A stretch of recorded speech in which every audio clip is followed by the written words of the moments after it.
here's the news from the First Look website, firstlook.org/The Intercept. It's Glenn Greenwald's site, his news site that he put together after leaving The Guardian over in the UK. And, of course, for those of you who may not have been paying close attention, the Edward Snowden revelations from last summer were broken by Glenn Greenwald. He's sort of been the go-to guy for all of the NSA news about how your privacy is apparently not intact in any way, shape, or form with the NSA around. And, of course, all of this information had come from Edward Snowden. But things apparently are changing. Now more people are feeling comfortable coming out and leaking information. That's the thing about leakers. They can create more. I guess I shouldn't say coming out, because this leaker is anonymous at this point publicly. Greenwald may know who it is, but he's not revealing it. Nearly half of the people on the U.S. government's widely shared database of terrorist suspects are not connected to any known terrorist group, according to classified government documents obtained by The Intercept. Of the 680,000 people caught up in the government's terrorist screening database, a watch list of, quote, known or suspected terrorists, unquote, that is shared with local law enforcement agencies, private contractors, and foreign governments, more than 40% of those 680,000 are described by the government as having no recognized terrorist group affiliation. That category, 280,000 people, dwarfs the number of watch-listed people suspected of ties to al-Qaeda, Hamas, and Hezbollah combined. The documents obtained from a source in the intelligence community, not Edward Snowden, also reveal that the Obama administration has presided over an unprecedented expansion of the terrorist screening system. Since taking office, Obama has boosted the number of people on the no-fly list more than tenfold to an all-time high of 47,000. Imagine what this is like being on the no-fly list. It sucks. You simply can't fly. You're stuck on wherever you are. Same name as someone who has a terrorist suspect. I don't think that happens nearly as much as it did, but he's increased 10 times the people can't fly. What are the criteria? Do we have 10 times as many terrorists as we did at 9/11? He is surpassing the number of people barred from flying under George W. Bush. If everything is terrorism, then nothing is terrorism, says David Gomez, former senior FBI special agent. The watch listing system, he adds, is revving out of control. The classified documents were prepared by the National Counterterrorism Center, the lead agency for tracking individuals with suspected links to international terrorism, stamped secret and no foreign, indicating that they are not to be shared with foreign governments. They offer the most complete numerical picture of the watch listing system to date. Among the revelations, point: the second highest concentration of people designated as known or suspected terrorists by the government is in Dearborn, Michigan, a city of 96,000 that has the largest percentage of Arab American residents in the country. Point: the government adds names to its databases or adds information on existing subjects at a rate of 900 records each day. Another point: the CIA uses a previously unknown program codenamed Hydra. What's a Hydra, Mark? Hydra is something that you cut the head off of and two heads grow back. To secretly access databases maintained by foreign countries and extract data to add to the watch list. So they're accessing other countries' databases without those countries' permission. I bet they like that. And just sucking information out. The U.S. counterterrorism official familiar with the watch listing data told The Intercept that as of November of 2013, there were about 700,000 people in the Terrorist Screening Database, or TSDB, but declined to provide the current numbers.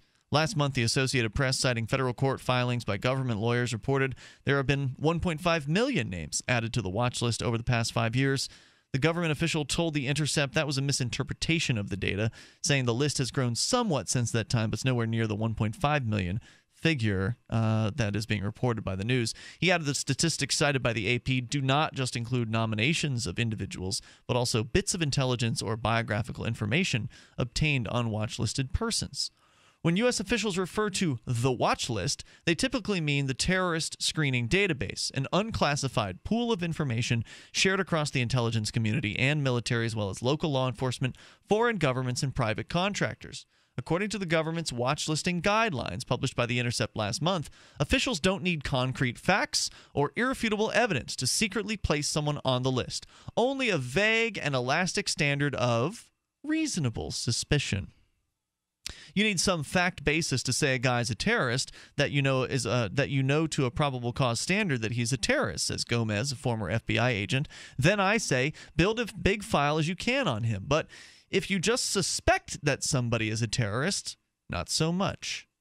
The National Counterterrorism Center did not respond to questions about its terrorist screening system. Instead, in a statement, it praised the watch listing system as a, quote, critical layer in our counterterrorism defenses. What else would unquote, it say? And described it as superior to the pre-9/11 process for tracking threats, which relied on lists which were typed or handwritten in card catalogs and ledgers. The White House declined to comment. Most people placed on the government's watch list begin in a larger classified system known as the Terrorist Identities Data Mart Environment, or TIDE. The Not familiar TIDE with this at all. database actually allows for targeting of people based on far less evidence than the already lax standards for placing people on the watch list. A more expansive and invasive database, TIDE's information is shared across the U.S. intelligence community as well as with commando units from Special Operations Command with domestic agencies such as the New York City Police Department. In the summer of 2013, officials celebrated what one classified document prepared by the Counterterrorism Center referred to as a milestone, boosting the number of the people in the TIDE database to a total of 1 million, Wow. up from 500,000 4 years earlier. The document credits that historic achievement to the DTI, the Directorate of Terrorist Identities, a secretive and virtually unknown U.S. counterterrorism unit. Unknown to me. Yeah, responsible for maintaining TIDE. This number is a testament to DTI's hard work and dedication over the past 2.5 years, the document declares. So these are people who aren't quite on the watch list, but they're still under suspicion of possibly maybe being put on the watch list at some point You're in the Muslim future. and stuff. The number is also a testament to the Obama administration's intensified collection of personal information on individuals with suspected links to terrorism. In 2006, CBS News obtained a copy of the no-fly list and reported that it included 47,000 names, including Bolivian President Evo Morales and the head of Lebanon's parliament. Faced with a widespread public backlash, the government cut the list down to 4,000 names by late 2009. The next year, after the so-called underwear bomber tried to bring down a commercial airliner bound for Detroit, Obama loosened the criteria for adding people to the no-fly list, and the impact was immediate. Since 2010, the classified documents note that the Counterterrorism Center has created more than 430,000 terrorism-related person records, while deleting only 50,000 people whose nexus to terrorism was refuted or did not meet current watch listing criteria. The documents reveal that more than 240 TIDE nominations are now processed every single day. Once you're dealing with numbers like that, getting off that list is going to be impossible. Yeah, they don't make it easy, and there's no real process to get off these lists. As of August 2013, 5,000 Americans were on the...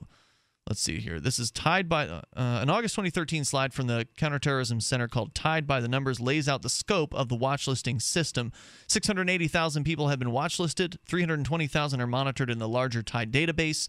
And as of August 2013, 5,000 Americans were on the watch list, while another 15,800 were targeted in TIDE. So it's gone up dramatically, it sounds like, in recent times. 16,000 people, including 1,200 Americans, have been classified as selectees who are targeted for enhanced screenings at airports and border processing. I've been on that list. Yes, you have. The 611,000 men are on the main terrorist watch list, and 39,000 women, and on and on. We'll give you the details on this on our Facebook, Google+, and Twitter. Free Talk Live, 7 nights a week from 7 to 10 Eastern, live on the Liberty Radio Network at LRN.FM.